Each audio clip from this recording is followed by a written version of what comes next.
Assalamualaikum warahmatullahi wabarakatuh.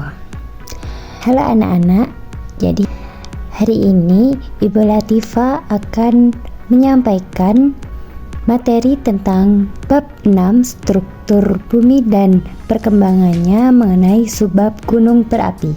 Indonesia memiliki 127 gunung berapi aktif. Ternyata banyak juga ya. Nah, apakah kalian tahu bahwa saat gunung erupsi itu mengeluarkan abu vulkanik? Kenapa ya kok gunung mengeluarkan abu vulkanik?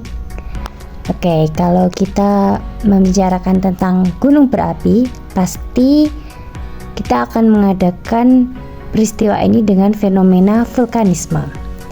Nah, untuk pembelajaran kita hari ini akan membahas mengenai vulkanisme. Oke, langsung aja ya. Vulkanisme adalah segala peristiwa yang berhubungan dengan magma yang keluar menuju permukaan bumi melalui rekahan dalam kerak bumi. Magma ini bentuknya cair dan berpijar. Magma ini bergerak naik ke permukaan bumi melalui diatrema. Apa itu diatrema? Nah, diatrema ini yaitu saluran yang mirip dengan pipa dari masuk magma itu akan naik ke permukaan bumi. Jadi setelah naik ke permukaan bumi, magma ini berubah nama menjadi lava. Jadi faktor utama pada gejala vulkanisme adalah magma. Karena aktivitas magma itu beragam, maka dapat menimbulkan gejala mekanik yang beragam, seperti tipe erupsinya, kemudian bentuk gunung berapi, dan aktivitasnya. Itu semua tergantung dari aktivitas magma.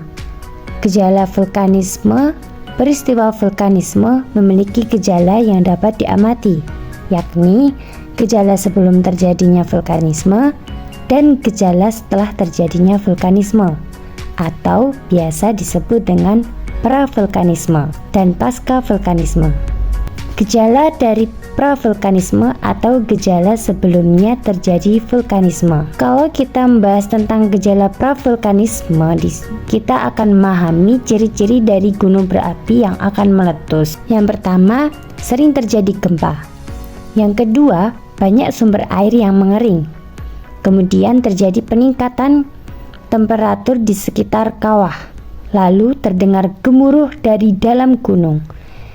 Dan yang terakhir yaitu hewan-hewan dari puncak gunung turun ke gunung adalah ciri-ciri dari gunung berapi akan meletus atau ciri-ciri dari gejala pravulkanisme. Sekarang yang kedua yaitu gejala pasca vulkanisme.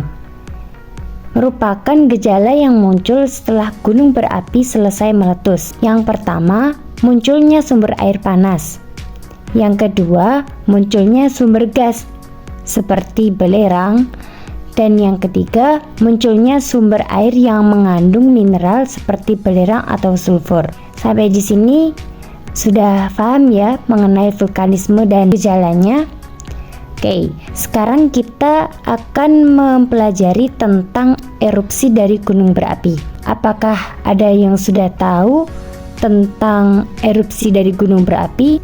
Jadi, erupsi gunung berapi adalah proses keluarnya magma dari perut bumi. Dengan kata lain, erupsi ini terjadi ketika suatu gunung berapi akan meletus. Erupsi atau letusan gunung ini berdasarkan kekuatannya dibagi menjadi dua macam, yaitu yang pertama ada berupa ledakan atau biasa disebut dengan eksplosif. Lalu ada juga yang berupa lelehan. Nah, erupsi eksplosif ini adalah erupsi dengan tekanan yang sangat kuat hingga menghasilkan letusan yang sangat besar atau ledakan. Kenapa ya kok ledakan ini bisa terjadi pada saat gunung ini meletus? Yaitu karena magma yang ada di bawah gunung ini memiliki kandungan gas yang sangat tinggi sehingga memiliki tekanan yang tinggi juga dan menghasilkan ledakan besar yang biasanya hanya satu kali, tapi satu kalinya ini sangat besar. Kalau erupsi efusif ini adalah erupsi dengan tekanan yang kecil sehingga hanya berupa lelehan yang berangsur-angsur keluar dari gunung. Ini terjadi karena magma yang ada di dalamnya bersifat basah dan memiliki kandungan gas yang sedikit. Biasanya erupsi tipe ini tidak menghasilkan ledakan yang dahsyat. Itulah mengenai erupsi dari gunung berapi. Oke, sekarang kita sudah belajar mengenai tipe dari erupsi gunung berapi. Sekarang kita akan belajar tentang dua tipe erupsi gunung-gunung api yang tersebar di bumi yang memiliki bentuk yang berbeda. Secara umum, bentuk dari gunung berapi ini ada 3 macam, yaitu gunung berapi perisai, gunung berapi Mars, dan gunung berapi strato. Gunung api perisai adalah gunung yang bentuknya relatif datar. Jadi, gunung ini hanya terbentuk karena erupsi efusif. Karena magma yang keluar dari gunung ini sangat cair, maka gunung ini memiliki lereng yang sangat landai dan landas yang relatif luas. Gunung tipe ini tidak ditemukan di Indonesia, melainkan di negara lain. Salah satu contohnya adalah Gunung Mauna Loa yang ada di Hawaii. Kemudian yang kedua yaitu gunung api Mars. Gunung api ini terbentuk karena terjadinya erupsi eksplosif, sehingga meninggalkan kawah yang cukup besar. Contoh dari gunung api ini yang ada di Indonesia yaitu Gunung Dieng dan Gunung Lamongan. Kemudian yang ketiga yaitu gunung api kerucut atau strato. Gunung api ini sangat umum di Indonesia karena gunung ini terbentuk karena erupsi campuran antara eksplosif dan efusif. Tumpukan magma yang bergantian dari letusan dan lelehan mengendap semakin tinggi seiring berjalannya waktu. Hal inilah yang menyebabkan dinding kawah dari gunung jenis ini memiliki batuan beku yang berlapis-lapis. Beberapa gunung api yang seperti ini ada di Indonesia, yaitu ada Gunung Kerinci, Gunung Semeru, dan lain-lain. Sudah paham ya mengenai bentuk-bentuk dari gunung api? Sekarang kita akan pelajari mengenai aktivitas dari gunung api. Seperti yang kita ketahui, di Indonesia, Gunung Semeru itu diberi status waspada. Oke, sekarang Ibu mau menjelaskan lebih detail tentang status yang diberikan untuk gunung aktif yang berada di Indonesia. Tingkat aktivitas gunung api ini dibagi menjadi 4 level status, di mana ada beberapa makna dari level status ini. Yang pertama, ada level 1. Ini masih termasuk normal karena pada level 1 ini tidak ada gejala aktivitas tekanan magma. Kemudian masuk ke level 2. Pada level 2 ini sudah was-was karena pada level kedua ini terjadi peningkatan aktivitas vulkanik.